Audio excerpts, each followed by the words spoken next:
வணக்கம் சார். வணக்கம். நான் தான் சார் மனோ. அப்படியா? இது எங்க அக்கா, எங்க அம்மா. வணக்கம். இது பாட்டி. இவங்க அக்கா பசங்க. ஹாய். எல்லாரும் சேர்ந்து தான் இந்த கேண்டீன் வேலையெல்லாம் பாத்துக்கிறீங்களா? ஆமா சார். நல்ல விஷயம். நாளைக்கு அங்காளம்மன் கோயில்ல அன்னதானம் போடுறதா வேண்டியிருக்கேன். ஒரு 300ல இருந்து 350 பேருக்கு சமைக்கணும். சாம்பார், ரசம், கூட்டு பொரியல் போதுமா சார்? எல்லாரும் திருப்தியா சாப்பிடணும். யாரும் குறையோட போக கூடாது. ஒரு நிமிஷம். இந்தாங்க. இதுல 1 லட்சம் ரூபாய் இருக்கு. சமையலுக்கு தேவையான பொருள் எல்லாம் வாங்கிக்கோங்க. மீதியை உங்க அட்வான்ஸா வச்சுக்கோங்க. சரி சார். Thank you sir.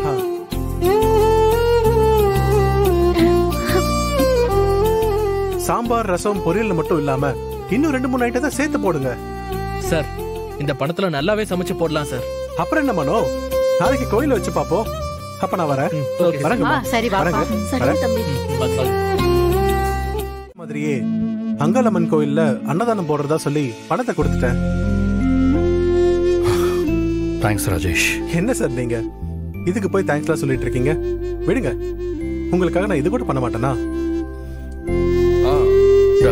நாளைக்கு அன்னதானம் முடிஞ்சதுக்கு அப்புறம் உங்க சாப்பாடு ரொம்ப நல்லா இருந்துச்சு, அதுக்காக இந்த பணத்தை எக்ஸ்ட்ராவா வாங்கிக்கோங்கன்னு சொல்லி இந்த 1 லட்சம் ரூபாய் அவங்கள்ட்ட கொடுத்துரு.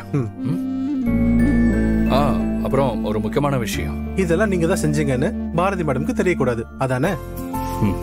கவலைப்படாதீங்க.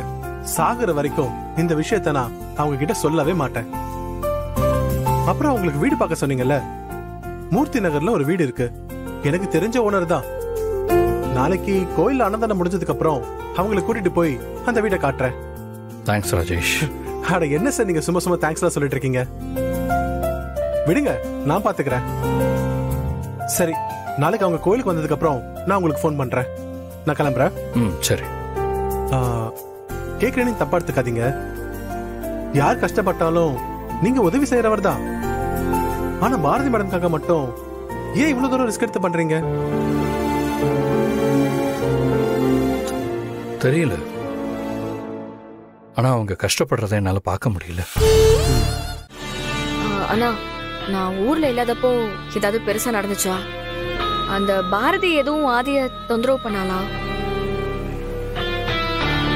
இல்ல மித்ரா, அன்னைக்கு நீ சொன்ன மாதிரி பேசின உடனே ஆதி அவளோட சிம் கார்டு எல்லாத்தையும் உடைச்சு போட்டுட்டாரு. இங்க இருந்தும் கால் போகல, அங்க இருந்தும் எந்த காலும் வரல. அக்கா, ஆதி மாப்ஸுக்கு ரொம்ப நேரமா கால் வந்துட்டு இருக்குக்கா. அவர் குளிச்சிட்டு இருக்காரு போல, நீ எடுத்து பேசு. ஓகே. யார் இது?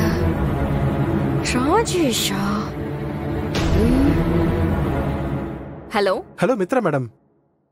ஹே ராஜேஷ், எப்படி இருக்கீங்க? நீங்களும் ஆதி சார் செஞ்ச உதவினால நான் இன்னைக்கு ரொம்ப நல்லா இருக்கேன் மேடம். இத கேட்கவே சந்தோஷமா இருக்கு ராஜேஷ்.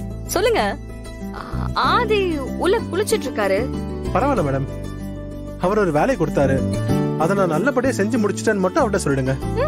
பாரா, திரும்பவும் புது பிசினஸா? என்ஜாய், கலக்குங்க கலக்குங்க. ஐயோ மேடம், இது பிசினஸ் விஷயம் இல்ல, பர்சனல் மேட்டர். பர்சனல் மேட்டரா? என்ன பர்சனல்? அது ஒண்ணு இல்ல மேடம், நம்ம ஆதிசரை பத்தி தான் நமக்கு தெரியுமே. அடுத்தவங்க யாராவது கஷ்டப்பட்டா அவருக்கு மனசு கேட்காது, உடனே உதவி பண்ணிடுவாரு. அப்படி ஒரு உதவினாலதான் நான் இன்னைக்கு நல்லா இருக்கேன். ஆதி என்ன வேலை கொடுத்தாரு ராஜேஷ்? உங்க ஆபீஸ்ல பாரதின்னு ஒருத்தங்க வேலை பார்த்தாங்கல்ல, அவங்களுக்கு ஏதோ பிரச்சனை போல மேடம். அதான் ஏன் மூலமா பண்ற மாதிரி அவங்களுக்கு கேட்டரிங் ஆர்டரும் கொடுத்து கையில பணமும் கொடுக்க சொன்னாரு. இப்போ அவங்க அம்மன் கோயில்ல சமையல் வேலையை ஆரம்பிச்சிட்டாங்க. நானும் தெரியாத மாதிரி அவங்களுக்கு அட்வான்ஸ் கொடுத்துட்டேன். அப்புறம் ஆதி சார் சொன்ன மாதிரி வாடகைக்கு ஒரு வீடும் பார்த்து வச்சிருக்கேன். இன்னைக்கு கோயில் அன்னதானம் முடிஞ்சதும் நானே கூட்டிட்டு போய் அவங்களுக்கு வீட்டை காட்டிடுறேன் மேடம். இத மட்டும் ஆதி சார்கிட்ட சொல்லிடுங்க. சரி, ஓகே, நான் சொல்லிடுறேன். ஓகே மேடம், நான் வச்சிடுறேன். என்னாச்சு மித்ரா, பாரதி விஷயமா? என்னவா, திரும்பவும் பேச ஆரம்பிச்சிட்டாரா? அவர் பேசினாலும் அந்த பாரதி பேச மாட்டா. அதனாலதான் வேற ஒருத்தனை வச்சு இந்த பாரதிக்கு எல்லாம் உதவி செஞ்சுட்டு இருக்காரு. சரி விடு மித்ரா, நாளைக்கு தான் நீயும் ஆதியும் அமெரிக்கா போறீங்கல்ல, அப்புறம் என்ன? இனிமே பாரதியை நினைச்சாலும் உங்க 2 பேருக்கு நடுவுல வரப்போறதில்ல. ரிலாக்ஸ்டா இரு. அப்படிலாம் விடக்கூடாது. ஒரு விஷயம்னு ஆரம்பிச்சா அது மொத்தமா முடிச்சு வச்சுட்டு தான் போகணும். முடிச்சு வைக்கிறேன். அண்ணா, நீங்க கொஞ்சம் ஆதி கிட்ட நான் சொல்ற மாதிரி சொல்லுங்க.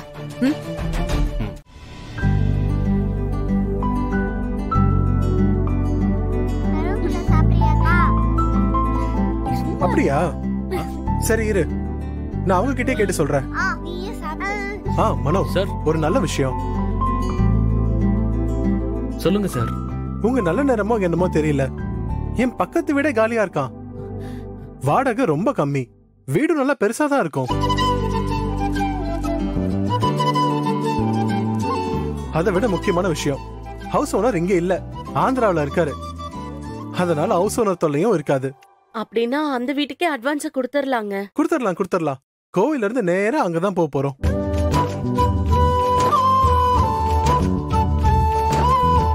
சரிங்க, நீங்க சமையல முடிச்சிட்டு சொல்லுங்க, நம்ம போலாம். Okay sir. டேய் குட்டி பையா, வா சாமி கும்பிட்டு வரலாம். அம்மா, இந்த அங்கிள் கூட நான் போவா? போயிட்டு வா. வா வா வா வா. அத்தை, அதை எடுத்து கொடுங்க. இரு லட்சுமி, இந்தா. உண்மையிலேயே இங்க இருக்கிற சாமி சக்தி வாய்ந்த சாமிதான். இங்க காலை எடுத்து வச்சதுல இருந்து எல்லாமே நல்லபடியா நடந்துட்டு இருக்கு. ஆத்தா, என் பேத்தி பாரதி பட்ட கஷ்டமெல்லாம் போதுதான். இனிமே அவளை நிம்மதியா இருக்க விடு தாயி.